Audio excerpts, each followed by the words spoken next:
줌에 대해서 설명을 드리면요. 사이트는 줌어스에 들어가시면 이렇게 접속을 하실 수가 있어요. 이거는 어디에서 다운을 받아야 하는지에 대해서 설명을 드리는 거예요. 애플리케이션, 줌 애플리케이션을 다운받으시려면은 이렇게 줌 홈페이지에 가시면 되고요. 가장 아래로 하단으로 화면을 내리시면 다운로드가 이렇게 나와 있습니다. 하단으로 스크롤을 쭉 내리셔야 돼요. 내리시면 작게 다운로드라고 있고요. 이걸 클릭해서 들어가시면 이렇게 다운로드를 할 수 있는 큰 화면으로 바뀌게 됩니다. 그리고 이걸 실행을 시키셔서 다운을 받으시면은 줌 애플리케이션이 바탕화면에 설치가 되실 거예요. 그리고 실행을 시키면 지금과 같은 화면이 나오죠. 그래서 이거는 이제 두 가지가 있어요. 단순히 회의에 참가하시는 목적. 지금 선생님들께서 제가 하는 연수에 참가를 하셨는데요. 이렇게 다른 사람이 개설한 강의에 참여를 하시기만 할 경우에는 따로 회원가입을 안 하셔도 되세요. 이렇게 강의를 개설을 하실 경우에만 회원가입을 하셔야 되고요. 그렇지 않고 이렇게 참여만 하실 경우에는 회원가입은 굳이 필요가 없습니다. 소프트웨어만 설치하시면 돼요. 그래서 정리를 해드리면 회원가입은 선생님들은 다 하셔야 해요. 실시간 수업으로 강의를 개설을 하셔야 하기 때문에 교사의 경우는 모두 다 회원가입을 하시고 이렇게 개설을 하시면 되고요. 학생의 경우는 선택적으로 본인이 회원가입하고 싶으면 가입해도 되고 굳이 가입하기 싫으면 안 해도 이렇게 참여해서 강의를 들을 수 있다는 거죠. 그리고 선생님들께서는 회원 가입하실 때 반드시 코리아 메일을 이용을 하셔야 해요. 그렇지 않으면 회의 시간이 40분밖에 안 돼요. 40분 후에 자동으로 수업이 종료가 되는 그러한 불상사가 발생하니까 반드시 코리아 메일로 가입을 하셔서 인증을 해주셔야 2시간씩, 3시간씩 장시간의 수업을 원활하게 하실 수가 있습니다. 그리고 이제 다운받은 애플리케이션을 실행시키시면 다음과 같은 화면이 이렇게 나타나게 됩니다.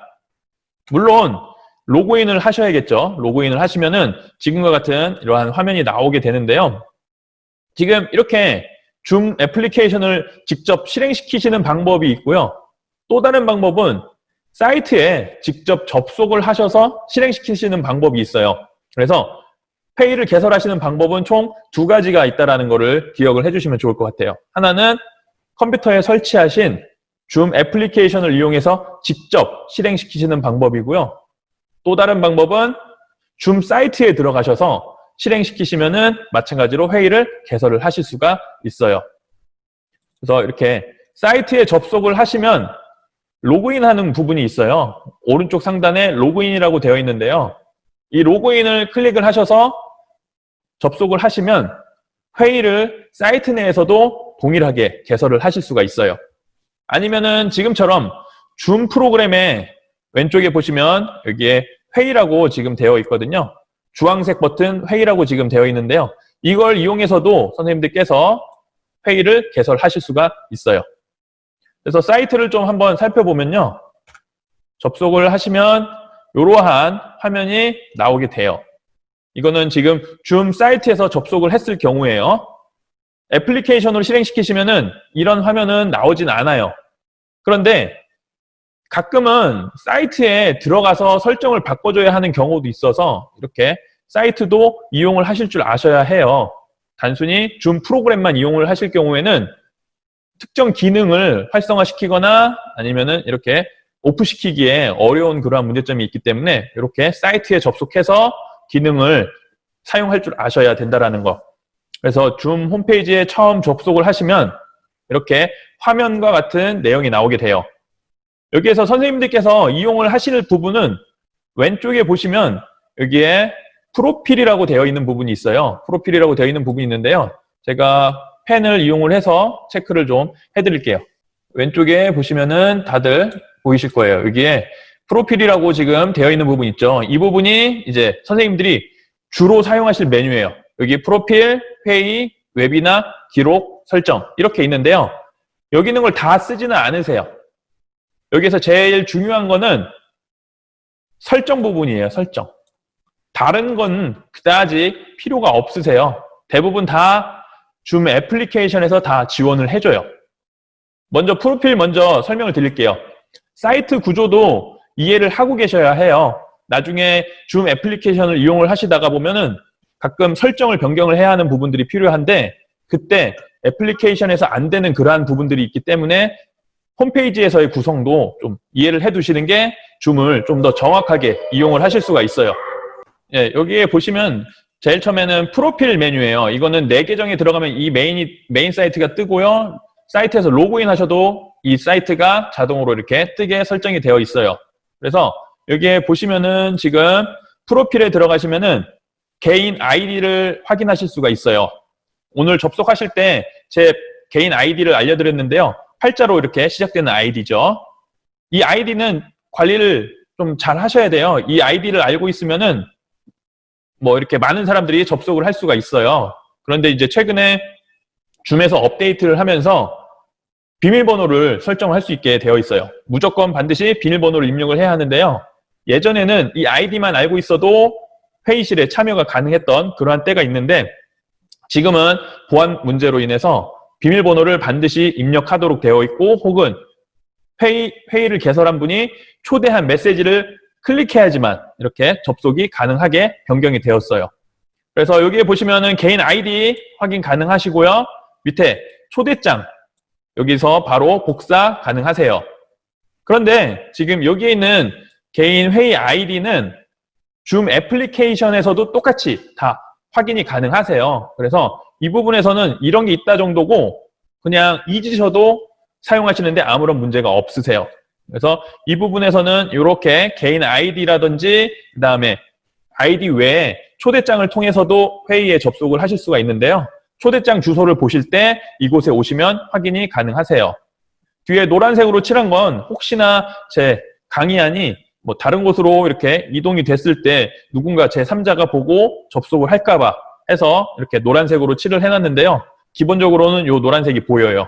선생님들께는 제가 공개를 해드렸지만 이게 어떤 제3자에게 이렇게 공개가 됐을 때를 대비해서 노란색으로 칠한 거고요. 뭐 큰 의미는 없습니다. 그래서 여기에서 보면은 쭉 내려가시면 이제 비밀번호를 변경을 하실 수 있는 그러한 기능이 있는데 굳이 비밀번호는 여기서 안 하셔도 돼요. 비밀번호를 수정할 수 있는 곳이 설정에서도 있어요. 이게 줌이라는 게 좀 쓰다 보면은 동일한 기능이 여기저기에 막 산재되어 있어요. 그래서 오히려 좀 더 헷갈리는 그런 부분도 없지 않아 있다라는 건데요. 비밀번호 변경은 굳이 이곳에서 안 하셔도 된다. 옆에 보시면 설정이라는 부분에서 여기서도 비밀번호를 전부 다 변경을 하실 수가 있어요. 그래서 프로필은 이 정도로만 하고 넘어갈게요. 이렇게 개인 아이디라든지 뭐 이러한 초대장 정도 확인할 수 있다는 거. 그리고 이러한 초대장은 줌 애플리케이션에서도 전부 다 이용이 가능하시다. 그렇게 해서 다시 또 이제 넘어가면요. 이제 여기에서 본격적으로 강의를 개설을 하실 수가 있는데요. 이거는 컴퓨터에 설치한 줌 애플리케이션 프로그램이에요.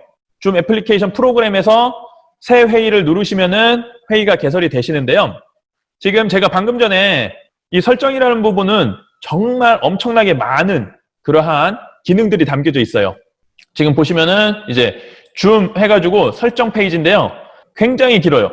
제가 스크롤을 계속 돌리고 돌려도 밑에 몇 페이지에 걸쳐서 이렇게 기능이 나와 있다는 거죠. 저도 지금 제 거를 모니터링을 하기 위해서 접속을 좀 해보겠습니다. 선생님들 나중에 이거를 연습을 하실 때에는요. 핸드폰을 이용하시면 좋아요. 이게 PC 버전으로도 접속이 되고요.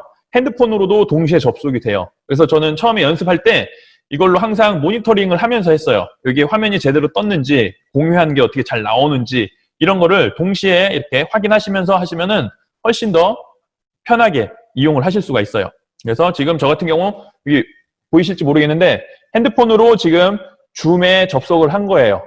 이렇게 접속을 하면은 선생님들이 보시는 화면하고 동일하게 학습자 모드로 관찰을 할 수가 있어서 유용해요. 지금 제가 줌 설정 페이지를 띄워드린 건데요. 여기 보시면은 엄청나게 길어요. 설정 메뉴가 굉장히 많아요. 저는 처음에 이거를 다 하나씩 공부하다가 너무 지쳤는데 이게 쓸데없는 기능들이 엄청 많더라고요. 굳이 이걸 다 이용하실 필요는 없어요. 그래서 이렇게 보시면은 굉장히 많은데요. 여기에서 꼭 필요한 메뉴, 그러한 메뉴들만 제가 딱 뽑아서 설명을 그러면 안 드리도록 할게요. 돼요. 보면 굉장히 많아요. 그래서 이걸 다 하실 필요는 없고요. 이 중에서 필요한 거 문서가 꼭 해제했는데 지금? 이용하셔야 하는 것만 제가 설명을 드리도록 하겠습니다. 그리고 다시 화면 공유를 전환을 시켜서 프레젠테이션으로 넘기도록 하겠습니다. 그래서 슬라이드 쇼로 지금 다시 넘어왔는데요. 이게 가끔은 좀 이렇게 딜레이가 있어요. 실시간이긴 한데 한 1, 2초 정도 이렇게 딜레이가 발생하는 그러한 문제가 있어서요. 지금 다시 화면을 바로 잡았습니다. 그래서 지금 제가 설명을 드리려고 하는 이유는 지금 이 설정에 있는 게 여기 보면은 줌 애플리케이션에도 거의 다 들어가 있다는 거예요. 아까 그 페이지 엄청나게 많았던 거, 제가 방금 보여드렸던 거. 그 많은 기능들이 지금 여기 줌 애플리케이션의 구석구석, 곳곳에 다 들어가 있어요. 그런데 일부 기능은 보이지가 않아요. 없어요. 제가 다 찾아봤는데 줌 애플리케이션에 없는 기능들이 있어요. 그런 기능들은 반드시 아까 보여드렸던 줌 홈페이지 설정 기능에 가셔서 거기에서 이렇게 이용을 하셔야 된다는 거예요. 그리고 실제로 줌 애플리케이션에서도 이러한 설정 페이지를 직접 이용을 하실 수가 있어요. 아까 홈페이지에서 제가 보여드렸던 그런 설정 기능이 이렇게 줌 애플리케이션에서도 다 이용이 가능하시다는 거예요. 그리고 심지어 설정 페이지 들어가는 그러한 버튼도 3개나 있어요. 3개. 1개도 아니고 3개나 있어서 처음에 저는 여기서 이 설정 기능을 썼는데 가물가물한 거예요. 알고 보니 다른 데 있고 또 다른 데서 했다고 찾아봤는데 또 다른 데 있고 자세히 들여다봤더니 설정하는 그러한 버튼이 3개가 있어요. 그래서 첫 번째는 지금 줌 애플리케이션 메인 페이지 접속을 했을 때 이 부분에 보면은 이제 톱니바퀴가 있죠. 톱니바퀴를 누르시면 지금과 같은 이 설정 페이지가 뜹니다. 그리고 이 설정 페이지는 아까 보여드렸던 사이트, 줌 웹사이트에서 설정했던 그 기능들이 이렇게 인터페이스로, 유저 인터페이스로 보기 좋게 담겨져 있다고 이해를 하시면 돼요. 그리고 또 접속을 하시면 이게 밑에 있는 게 접속하신 화면이에요. 처음에 접속하시면은 이러한 로그인 하셔서 회의를 개설하시면 이러한 화면이 나와요. 이걸 색깔을 제가 좀 달리 표시를 해드리면은 밑에 요거는 접속하셔서 회의를 개설하시면 나오는 화면이에요. 이따가도 제가 다시 보여드릴 건데 여기에 음소거 메뉴가 있고요. 비디오 시작 메뉴가 있어요. 이곳에 들어가도 똑같은 이 설정 페이지가 그대로 나오게 되는 버튼이 들어가 있어요. 그래서 이러한 설정 페이지는 총 3곳에서 이용을 하실 수 있다. 여기 톱니바퀴 그리고 음소거 버튼 내에서 있고 비디오 시작 여기 설정이라고 있어요. 이 설정에 들어가면은 지금 이 페이지를 띄우셔서 원하시는 기능들을 만지실 수가 있어요. 굳이 꼭 웹사이트에 안 들어가도 기본적인 것들은 다 여기서 컨트롤이 되니까요. 거의 사이트는 이용하실 일이 없으세요. 처음 초기에만 한번 세팅할 때 쓰고 그 이후에는 뭐 쓰실 일이 거의 없다고 보시면 돼요. 그리고 나서 이제 다음을 설명을 드리면요. 이게 이제 제가 선생님들께 꼭 알려드리고 싶은 그러한 부분이에요. 설정 페이지에서 줌 애플리케이션에 없는, 즉 설정 페이지에서만 가능한 거예요. 지금 여기에 비밀번호 지금 제가 박스를 쳐놨는데요. 아까 프로필에서도 비밀번호를 변경 가능하다고 제가 말씀을 드렸는데요. 굳이 거기에서 하실 필요는 없어요. 프로필은 굳이 거기 들어가실 필요가 없어요. 거기에 꼭 들어가셔야 한다면 단 한 가지 이유가 있어요. 뭐냐면 접속 아이디 제 거 입력하실 때 숫자가 굉장히 길었죠. 8로 시작되면서 엄청나게 길은 숫자를 입력을 해야지만 접속을 하셨는데요. 유료로 돈을 지불을 하시면 숫자를 바꾸실 수 있어요. 내가 원하는 편한 숫자로 조합을 바꾸실 수 있다는 그러한 장점이 있어요.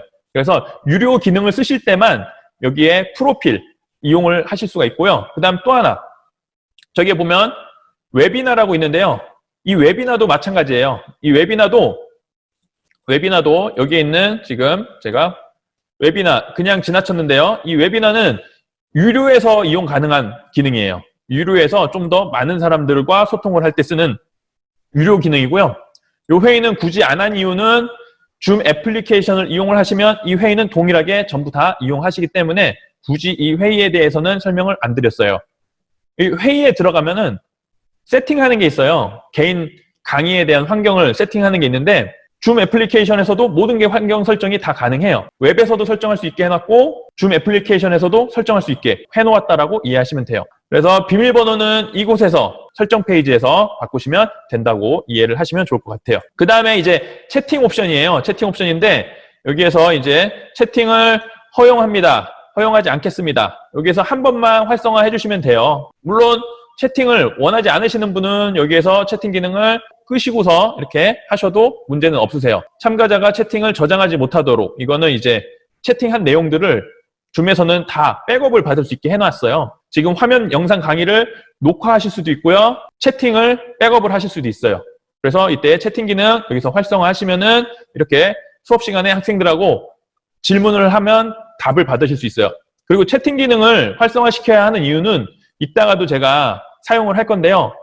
파일을 통해서 학생들에게 과제를 낼 수 있어요. 그래서 저는 이 채팅 기능을 굉장히 유용하게 이용을 해요. 학생들에게 수업 중에 과제물을 이렇게 나눠주고 학생들이 작성을 하면 다시 받아요.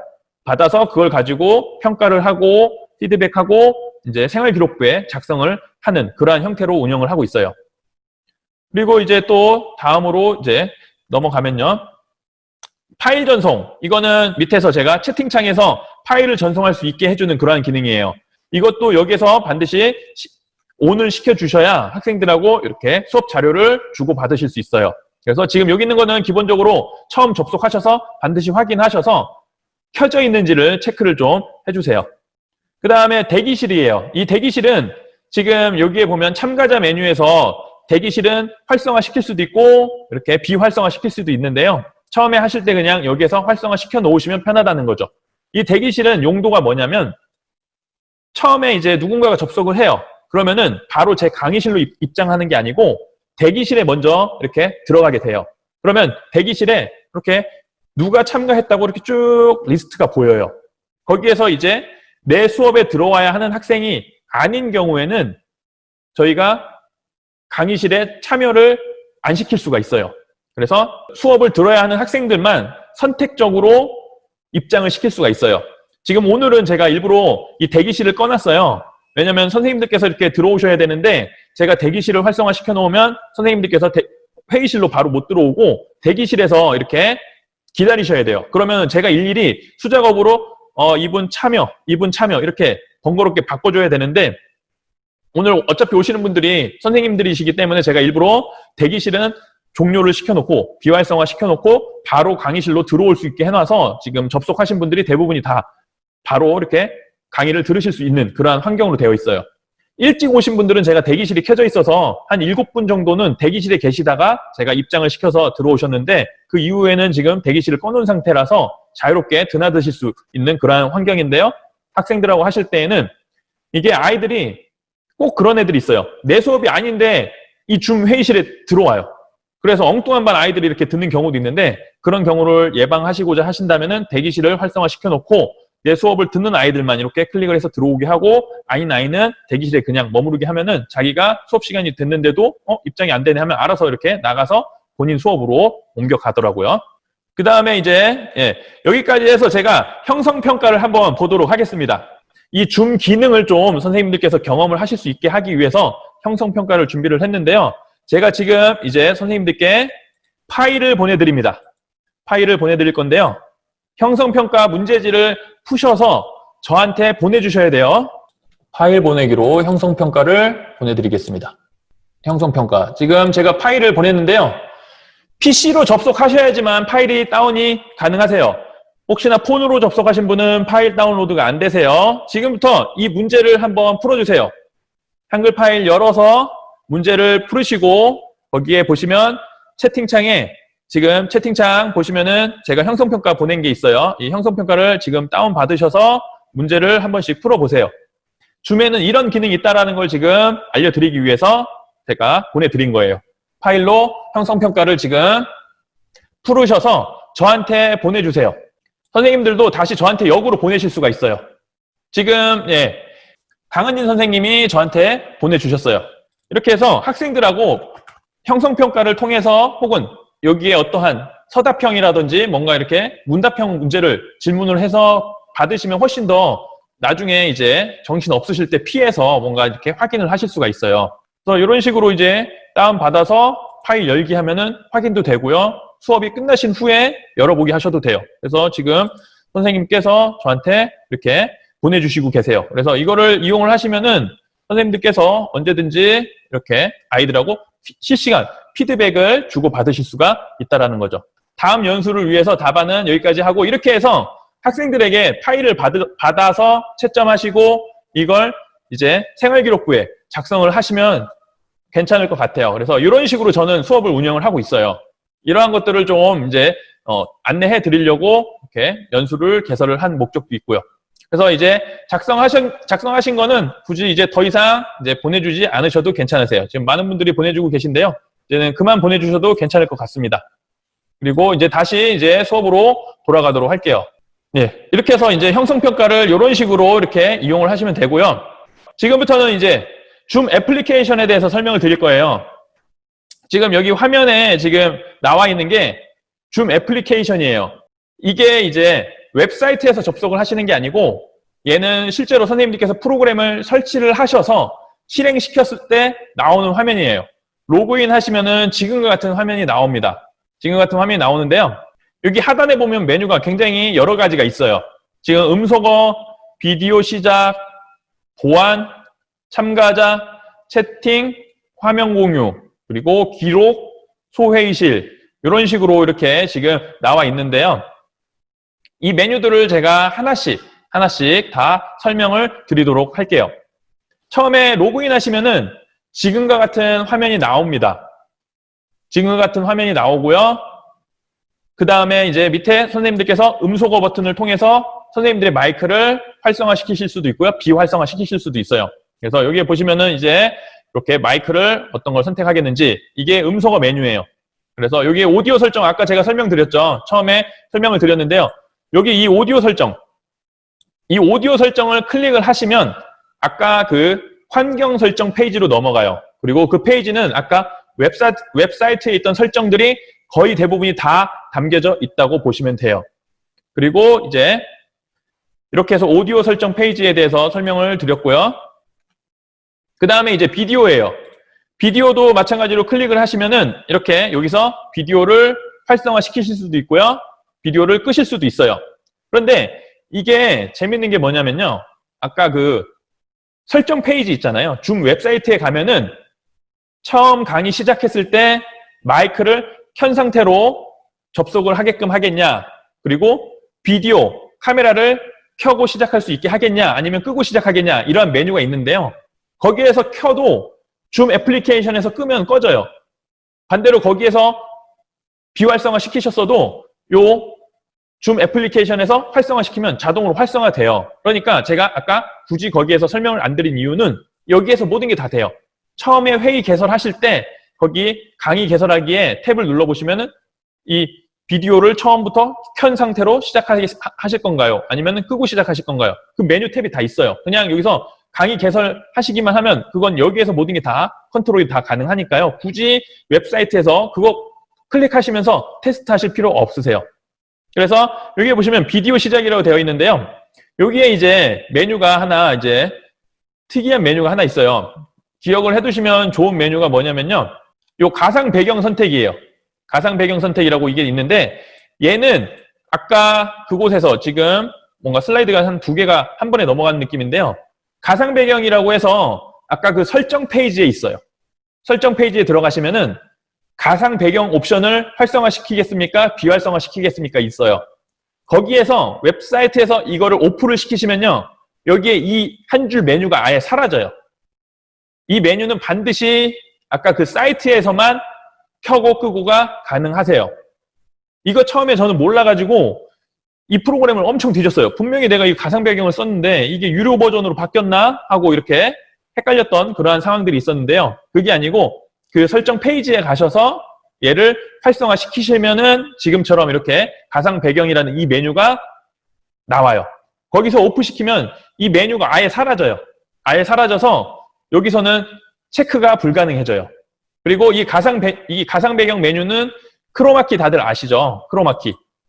크로마키를 원래는 뒤에 녹색 배경 커튼을 내리고 혹은 흰색이라든지 파란색, 단색 배경을 두고 촬영을 한 후에 합성을 시키는 건데요. 이 줌에서는 그러지 않아도 자동으로 이거를 합성을 해줘요. 그래서 굉장히 유용한 기능이에요. 이거는 저는 아니에요. 저는 아닌데 인터넷에서 급하게 자료를 찾다 보니까 이분이 올려놓으셨더라고요. 이게 지금 가상 배경을 이용하신 거예요. 원래는 지금처럼 제 뒤에 배경이 나와야 되는데 이분은 줌에서 제공해주는 가상 배경을 지금 이용을 하신 거예요. 그러면은 제가 사생활을 다 이걸로 가릴 수가 있어요. 학교 뒤에 교실을 가리실 수도 있고, 그 다음에 집에서 만약에 이걸 하신다. 그러면 지저분한 내 방구석을 가리실 수가 있어요. 그래서 이 가상 배경은 유용하다라는 거예요.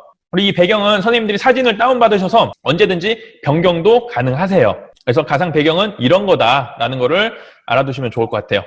그 다음에 이제 보안이에요, 보안. 여기 보안에 보면 대기실 사용할 건지 안 할 건지 여기에 이렇게 나와 있는데요. 재밌는 게 이 대기실 메뉴는 또 옆에 참가자에도 또 있어요.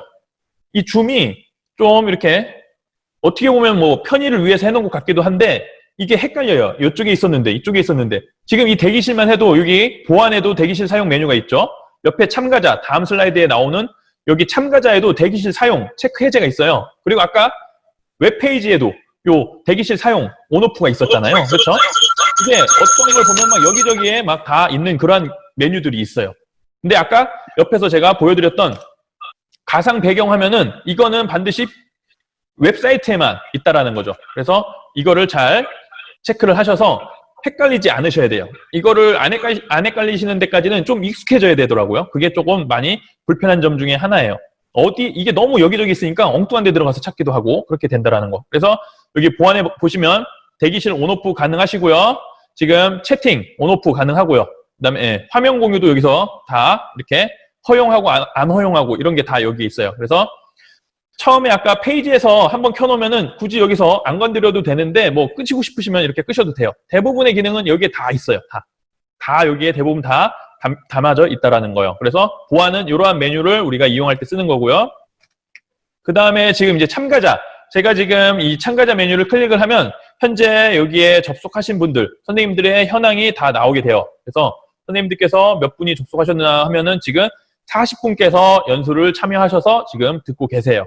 이걸 통해서 학생들이 누가 몇 명이 접속했는지를 이곳에서 보시면 됩니다. 그리고 이제 화면 공유예요. 다음은 이제 화면 공유고요.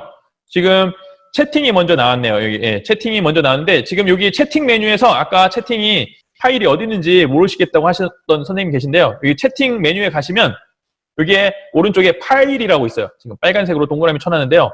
이 파일을 클릭을 하시면은 누군가에게 선택을 해서 파일을 보내실 수도 있고요. 모두에게 보낼 수도 있어요.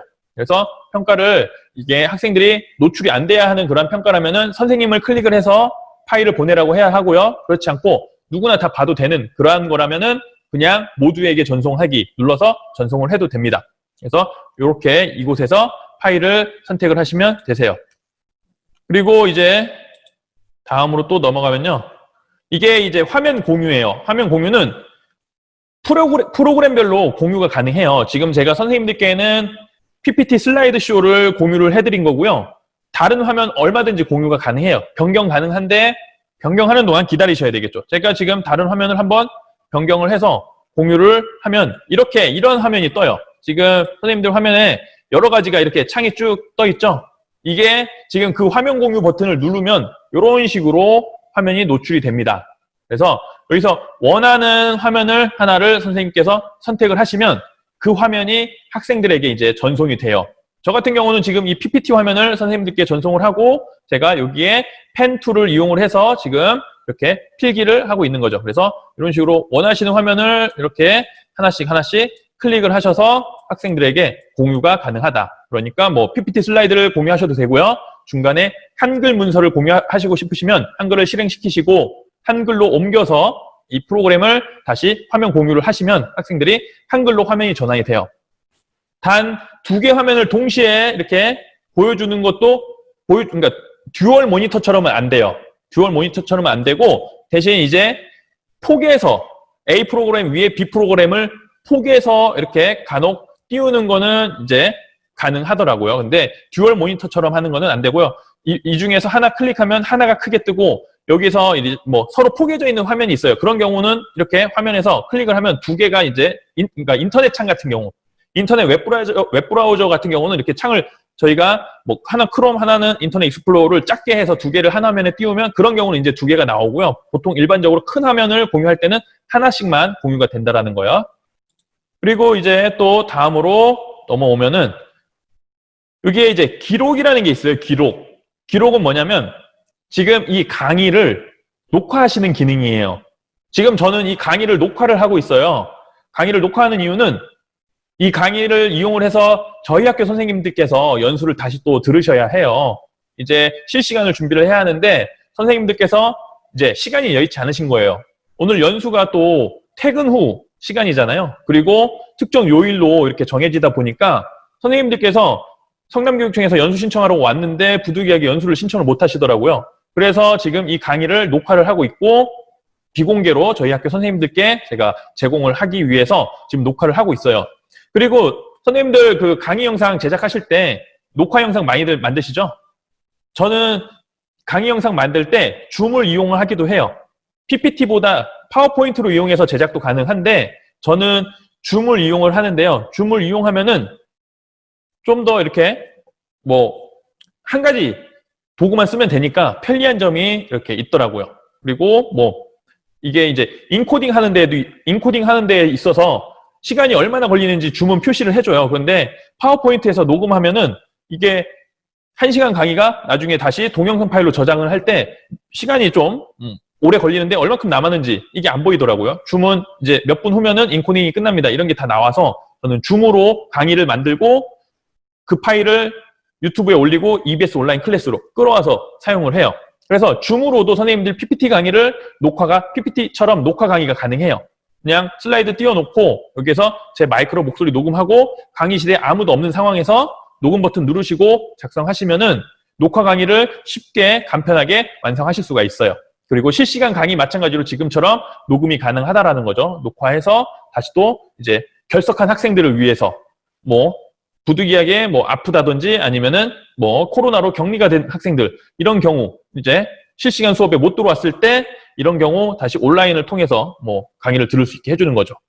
뭐 물론 온라인이니까 코로나 집에 격리되어 있을 때는 들을 수 있는데 검사하러 갔을 때 그날 검사하러 가서 수업을 못 듣는 경우는 녹화 강의를 다시 제공을 해줘야 되는데 이러한 기능을 이용하시면은 이제 편하게 하실 수가 있습니다. 그 다음에 이거는 뭐냐면 이제부터는 새롭게 창이 변경이 돼요. 선생님들이 이제 학생들하고 수업을 하실 자료를 화면을 공유를 하시잖아요. 화면 공유를 하시면은 지금과 같은 화면으로 변경이 됩니다. 저는 지금 이러한 화면이 떠 있어요. 지금 제가 화면에 보여드린 지금 이 메뉴들이 제 화면에는 나와 있어요. 원래는 처음에는 이 화면으로 접속이 돼요. 로그인을 하시면은 지금과 같은 화면이 나오고요. 여기에서 이제 선생님들께서 파워포인트 화면을 공유를 하시는 순간 화면이 다음과 같이 전환이 됩니다. 이렇게 화면 전환이 돼요. 아까랑 많이 달라졌죠. 화면이 확 축소화되고 지금 강의하고 있는 화면이 모니터에 나오고요. 지금 이렇게 소메뉴들이 활성화돼요. 그래서 이거는 아까 밑에 제가 여기 하단에 있던 메뉴들이죠. 여기서 하단에 지금 보이시는 이 메뉴들만 남게 되는 거예요. 지금 이 메뉴들만 이렇게 남게 되고 요 흰색 화면은 다 사라지고 이제 공유한 화면만 모니터에 꽉 차게 이렇게 뜨게 됩니다. 그래서 지금처럼 이렇게 화면이 바뀐다는 거. 이렇게 바뀌었다고 괜히 당황하실 필요는 없으세요. 그래서 이렇게 화면이 바뀌고 여기에도 마찬가지로 아까 처음에 제가 설명해드렸던 그러한 내용들이 다 있어요. 다 있고 이때 이제 한 가지가 있죠. 여기 주석 작성이라고 지금 되어 있죠. 주석 작성. 이게 이제 펜 기능이에요. 이걸 누르시면은 마우스로 이렇게 낙서를 하실 수가 있어요. 이거를 좀 더 좋은 펜 마우스를 이용하시면은 좀 더 필기감이 좋겠죠. 저는 마우스로 하는 거라 뭐 별로 이렇게 좋지 않아요. 필기감이 이 정도에 뭐 낙서하듯이 필기 이런 뭐 글씨 잘 쓰시는 분은 좀 더 괜찮으시겠지만 이렇게 된다라는 거. 그래서 여기에서 이용하시면 돼요. 이 주석 작성은 여기에서 클릭을 하시면 이 위에 있는 게 뜨는 거예요. 지금 마우스, 선택, 텍스트, 그리기, 스탬프, 추천, 지우개, 형식. 이거는 주석 작성을 눌렀을 때 이렇게 위에 화면이 나오게 되는 거고요. 기본적으로는 밑에 큰 화면만 나와요. 기본적으로는 여기 있는 이 큰 화면 제가 체크를 해드리면 기본적으로는 이 화면만 이렇게 나오고요. 여기서 이제 주석 작성을 클릭을 하실 경우에만 지금 여기 있는 위에 있는 이게 활성화가 되고요. 얘는 X창을 눌러서 닫을 수도 있습니다. 이거를 나는 안 쓸 거야 하면은 닫으셔도 전혀 문제는 안 되세요. 그래서 지금 이렇게 해서 지금 기본적인 것들을 설명을 해드렸어요. 그런데 여기에서 이제 한 가지 마지막 하나 남은 메뉴가 있는데요. 이게 소회의실이라고 있어요. 소회의실이라고 있는데요. 이 소회의실은 지금 여기에 보면은 소회의실이라고 여기 되어 있는데 이 메뉴는 거기에 보면 처음에 소회의실이 그 줌 웹사이트에 가면 소회의실 활성화 탭이 있어요. 거기에서 이거를 활성화시키면은 이렇게 모니터 하단에 소회의실이라는 메뉴가 뜨고요. 거기에서 끄면은 이 소회의실이 없어져요. 그렇기 때문에 그 웹사이트에서 얘를 켜주셔야지만 여기서 컨트롤이 가능하시다라는 거. 거기서 끄시면 이 소회의실 기능이 없어져요. 아까 비디오에서 가상 배경은 반드시 어디에서 줌 웹사이트에서 설정하셔야 된다고 했잖아요. 이 소회의실도 그래요. 되게 이게 이상하게 돼 있어요. 어떤 기능 일부는 반드시 그 웹사이트에서 해야 되고 대부분의 기능은 여기에 다 있고 그래서 헷갈려요. 지금 말씀드리지만 소회의실은 어디에서 웹사이트에서 활성화 시키시면은 여기에 이렇게 하단에 버튼이 생깁니다. 지금 보면 제가 소회의실 끈 페이지가 있어요. 지금 여기에서 보시면은 제가 다른 슬라이드 보여드릴게요. 소회의실을 메뉴를 끄면은 여기 보시면은 지금 화면에 하단에 보면 기록 옆에 소회의실이 없죠.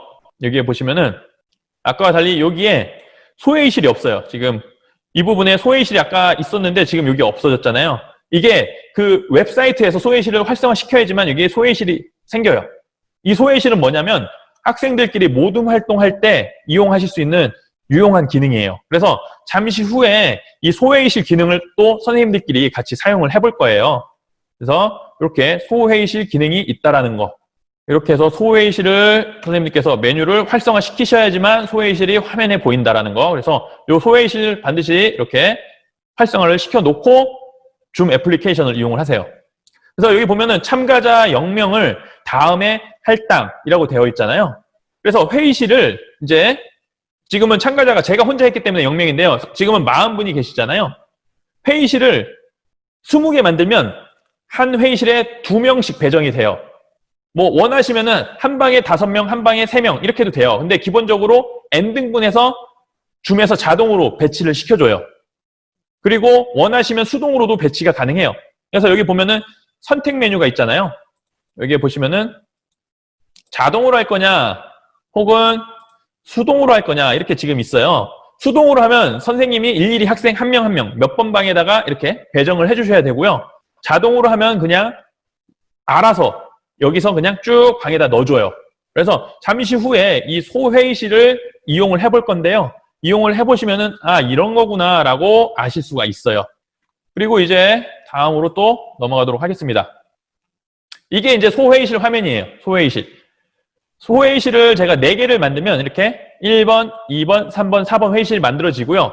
학생들이 이렇게 배치가 돼요. 쭉 배치가 돼서 학생들끼리 모든 활동을 할 수 있게 하는 그러한 효과가 있어요. 그래서 이렇게 소회의실을 만들어서 우리가 학생들하고 그룹 활동을 할 수 있다는 거. 근데 문제는 이 소회의실이 저희는 안 봐줘요. 밖에서는 안 봐지고 선생님들이 따로 회의실마다 들어가셔야 돼요. 그러니까 애들이 게임 이야기 하고 있는지 알 수가 없어요. 얘네가 어제 드라마 본 이야기 하는지 게임한 이야기를 하는지 그건 알 수가 없고 아는 방법은 직접 이 회의실에 참여를 하셔야 돼요. 들어가셔서 애들이 뭐 하고 있는지를 직접 보시는 건데 제가 1번 소회의실에 들어가면은 2, 3, 4번은 모르겠죠. 당연히. 저는 1번만 참관이 가능해요. 다시 또 저는 2번 회의실로 옮길 수 있어요. 2번 회의실로 옮기면 1번 회의실은 교사가 없게 되는 거죠. 그럼 또 얘네가 무슨 이야기 하는지는 알 수는 없어요. 그냥 학생들을 믿어야죠. 예. 그냥 믿고 얘네들끼리 토의 토론 해라 이렇게 하고 저는 각 회의실마다 돌아다니면서 이렇게 애들아 하는 거야 하고 뭐 간단한 주의사항 정도 알려주고 이제 다시 나오시면 돼요. 그리고 나오시면은 메인 채팅은 가능해요. 학생들에게 전체 메시지 전달은 가능해요. 근데 목소리로 전달하는 건 안 되고요. 전체 학생들에게 메시지를 통해서 몇 분 남았습니다. 언제까지 하세요? 그리고 어떤 거 하세요? 이렇게 전달은 가능한데 목소리로 전달하는 거는 되지가 않아요. 그거는 좀 참고를 하시면 좋을 것 같아요. 그 다음에 마지막인데요. 여기 보면 아까 개인 아이디 같은 거 그리고 초대 메시지 확인을 하려면 줌 웹사이트에서 이렇게 해야 한다고 제가 아까 설명드렸죠. 프로필에 가면은 지금 여기 있는 내용들을 확인을 하실 수가 있는데요. 프로필에 가면은 지금 이 내용이 있었는데 마찬가지로 여기에도 있어요. 그래서 제가 프로필 메뉴는 굳이 필요 없다. 그리고 또 다른 메뉴들도 굳이 필요 없고 회의도 다 여기에 다 있다고 말씀을 드렸고 마지막에 설정에서만 그리고 설정에서도 이 애플리케이션에 없는 기능들만 거기서 활성화 시켜주시면 돼요. 그리고 초기에 세팅해야 할 것들만 세팅해 주시면 여기서 건드리실 게 없어요. 그래서 이 애플리케이션에 없는 기능은 아까 대표적으로 소회의실 온오프 시키실 때 그 다음에 가상 배경 이런 것들이 이제 해당이 되죠. 그래서 거기에서 활성화 시켜야지만 여기에 메뉴가 생겨요. 그래서 여기에서 이렇게 보시고 이제 이걸 복사해서 초대를 하실 수가 있다라는 거예요. 학생들 중에 처음에 하면 못 들어오는 애들이 있어요. 이거 뭐죠? 어떻게 해야 되죠? 주소 좀 알려주세요 하면은 지금 이 강의실 밖에서 이렇게 여기 보면 회의 정보를 누르셔서 이 아이디하고 비번 알려주셔도 되고요. 초대 링크로 보내주셔도 돼요. 초대 링크로 보내주시는 게 더 편해요. 그냥 클릭하면 바로 이렇게 들어올 수 있다는 장점이 있기 때문에 그래요. 그래서 이렇게 해서 지금 제가 줌에 대해서 설명을 드렸고요. 줌을 이용해서 수업을 하면서 느꼈던 그러한 주의사항들이에요. 첫 번째는 줌을 실행과 동시에 학생들이 음소거가 되게끔 해놓으시는 게 중요해요. 음소거가 안 되면 이 소리 저 소리 다 섞여가지고 제 목소리도 잘 전달이 안 돼요. 이게 뭐 한두 명이면 되는데 막 엄청 많은 아이들이 이렇게 동시에 말을 하게 되면은 이게 목소리가 전달이 안 된다라는 거, 그거는 좀 주의를 하실 필요가 있어요. 그 다음에 이건 뭐 선택사항인데요. 저는 이제 실시간으로 수업을 하다 보면 녹화를 무조건 할 수밖에 없어요. 왜냐면 학생들이 안 들어와요. 실시간 안 왔다고 이거를 결과 처리하기가 어려운 거예요. 그러다 보니 자연스럽게 실시간 참여한 아이들 수업하고 다시 이걸 녹화를 해서 빠진 아이들 다시 듣게 해서 이수하게 해야 하는 그런 상황이 발생하더라고요. 출결을 엄격하게 하지 않는 이상은 선생님들께서도 대부분이 다 이렇게 녹화를 아마 하시게 되실 거예요. 그래서 결국에는 실시간 수업인데 다시 한 번 더 녹화 수업을 해야 하는 그러한 참 웃긴 상황이 발생을 하더라고요. 그래서 이렇게 해서 보면은 녹화 수업대로 따로 준비를 해야 하는데 이때 녹화 버튼을 안 누르시면 어떤 문제가 발생하냐? 저 같은 경우는 이제 뭐 그런 문제가 발생한 거죠. 실시간 수업대로 다 하고 빠진 아이들 때문에 다시 또 PPT 띄워놓고 다시 한 번 더 녹화한 거예요. 똑같은 시간이 2번 나오게 된 거죠. 시간이 2배 더 소요가 된 거예요. 그러니 이제 힘들죠.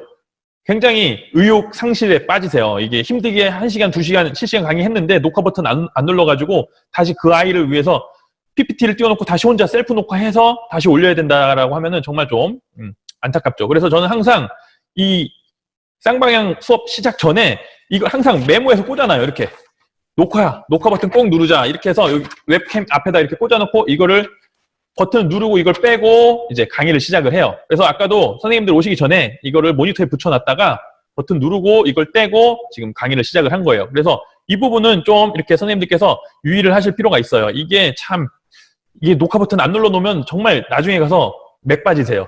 정말 이게 피곤하세요. 그래서 이거 잘 체크하시고요. 근데 이게 어쩔 수 없더라고요. 이게 학부모 민원이 들어오더라고요. 이거 실시간 안 들었다고 이걸 어떻게 결과 처리하냐. 집에서 컴퓨터가 안 됐는데 이거를 왜 어떻게 결과 처리할 수 있냐. 이래버리니까 어떻게 대응이 안 되더라고요. 그래서 어쨌든 대부분 아마 이거를 사용하시게 될 거예요. 그 다음에 이제 학생들 과제 파일 제출할 때 이렇게 1대1로 비공개, 이제 모두가 봐도 되는 거면 괜찮은데 파일 보내기 할 때 반드시 선생님을 클릭을 하고 이렇게 비공개로 전송해라. 이렇게 잘 전달해 주셔야 돼요. 그 다음에 이제 화면 공유하실 때 이제 뭐 선생님 개인 취미 유튜브 이렇게 보고 계시면은 아까 처음에 제가 공유하기 하실 때 잘못 공유가 되면은 지금처럼 뭐 이렇게 선생님의 취미 생활들이 노출이 될 수도 있기 때문에 가급적이면은 이 수업을 하실 때는 다른 건 다 종료하시고 수업에 필요한 화면만 이렇게 활성화 시켜 놓으시는 게 이게 서로에게 좋다. 학생들도 엉뚱한 거 이렇게 해놓는 경우가 있어요. 그리고 화면 공유가 아까도 보셨다시피 학생들을 할 수 있게 할 수도 있고요. 못하게 할 수도 있어요. 저는 이제 프로그래밍 수업할 때는 학생들 화면 공유하게 해요. 그러면 학생들이 소스가 어디가 잘못됐는지를 파악할 수 있어서 편리해가지고 공유하게끔 하는데요. 일반적으로는 공유 못하게끔 그 공유 메뉴 클릭하시면은 옵션이 있어요. 강사 외에는 화면 공유 못하게끔 옵션 체크하면은 학생들은 공유가 안 돼요. 근데 그걸 풀면은 공유가 가능해요. 그 다음에 이제 스마트폰으로 수업 모니터링 하시는 거. 제가 아까도 이거 보여드렸죠. 이렇게 화면 스마트폰을 동시에 같이 접속을 해 놓으시면은 처음에 덜 당황하세요. 내가 공유해 놓은 화면들이 지금 학생들에게 잘 나가고 있는지를 확인하실 때에는 지금처럼 모니터를 이렇게 스마트폰 이용하시면은 훨씬 더 편하게 하실 수가 있어요. 대신 여기에 보면 장치 오디오를 통해 통화라고 이렇게 핸드폰으로 접속하면 뜨는데요.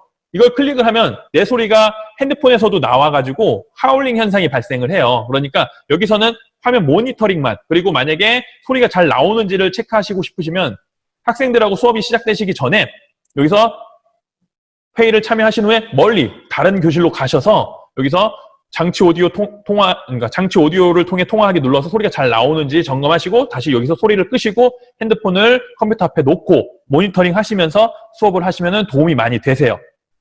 그래서 줌은 여기까지 해서 이제 설명을 마칠 거예요. 줌은 여기까지 해서 설명을 마칠 거고요. 이후에는 이제 줌이 아닌 저작권에 대한 간단한 소양 교육을 해드릴 거예요. 저작권 수업에서 소회의실 이용을 할 거예요. 저작권은 이제 뭐 시간이 많지 않으니까 간단하게 할 거고요. 지금 이제 이걸 가지고 선생님들께 제가 소회의실을 만들어서 직접 이제 토의 토론을 하시도록 하겠습니다. 아까 과제 작성하는 거는 아셨죠? 원래는 여기서도 과제를 한 번 더 할까 했는데 시간이 많지 않아서 원래는 여기에도 제가 과제를 준비를 해놨어요. 여기서는 이제 뭐 이런 식으로 간단하게 이제 논술 과제 같은 거를 이렇게 줄 수가 있겠죠. 쌍방향 과제. 제가 지금 또 파일 보내기를 채팅으로 보내드렸어요. 지금 앞에 화면에 지금 저작권 관련해서 사진 보이시죠? 보이시면 채팅창에 대답을 좀 부탁을 드릴게요. 채팅창에 네라고 좀 대답을 부탁드릴게요. 이게 학생들하고 할 때도 이렇게 돼요. 애들이 별로 이렇게 마이크로 이렇게 상호작용하는 걸 안 좋아하더라고요. 그래서 이렇게 채팅창을 통해서 이렇게 확인을 하는데요. 지금 앞에 화면에 그림이 있어요. 그림이 있는데 왼쪽에 있는 그림, 그 다음에 오른쪽에 있는 그림, 사진이 있죠? 왼쪽에 있는 그림은 실제로 코끼리가 그린 그림이에요. 코끼리가 붓을 코로 잡고 본인의 자화상을 그린 그림이고요. 오른쪽은 이제 어떤 사람이 여행을 가서 이제 카메라로 즉석에서 찍은 사진이에요. 여기 앞에 있는 두 작품, 제가 마음대로 이걸 복사해서 다른 사람한테 판매를 하면 이거 될까요? 안 될까요? 이걸 마음대로 제가 복사해서 누군가한테 판매를 해요. 될 것 같은가요? 안 될 것 같은가요?